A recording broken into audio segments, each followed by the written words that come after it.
بسم اللہ الرحمن الرحیم۔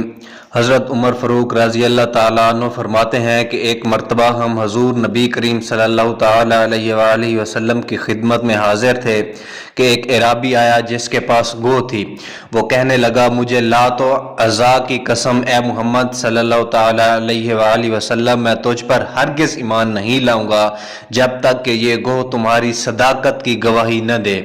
حضور صلی اللہ تعالیٰ علیہ وآلہ وسلم نے فرمایا، اچھا سنو۔ پھر حضور صلی اللہ تعالیٰ علیہ وآلہ وسلم نے گو سے مخاطب ہو کر فرمایا، اے گو بول۔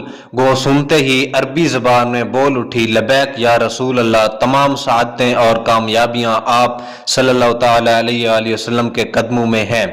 حضور صلی اللہ تعالیٰ علیہ وآلہ وسلم نے گو سے پوچھا، تم کس کی عبادت کرتی ہو؟ گو نے فوراً جواب دیا، اس کی عبادت کرتی ہوں جس کا عرش آسمان میں ہے اور زمین میں جس کی حکومت ہے اور سمندر میں جس کا راستہ ہے اور جنت میں جس کی رحمت ہے اور دوزخ میں جس کا عذاب ہے۔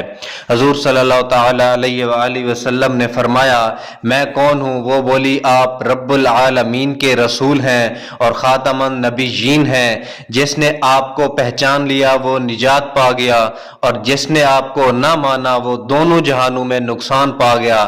اس اعرابی نے جب گو کی گواہی سنی تو وہ فوراً نبی اکرم صلی اللہ تعالیٰ علیہ وآلہ وسلم پر ایمان لے آیا۔ حضور نبی کریم صلی اللہ تعالیٰ علیہ وآلہ وسلم کی صداقت و عظمت کا اقرار اور آپ کے خاتم النبیین ہونے کا علم جانوروں کو بھی ہے۔ پھر جو شخص حضور صلی اللہ تعالیٰ علیہ وآلہ وسلم کی عظمت اور ختم نبوت میں شک کرے، اس سے بڑھ کر بد نصیب کون ہوگا؟ جزاک اللہ خیرہ۔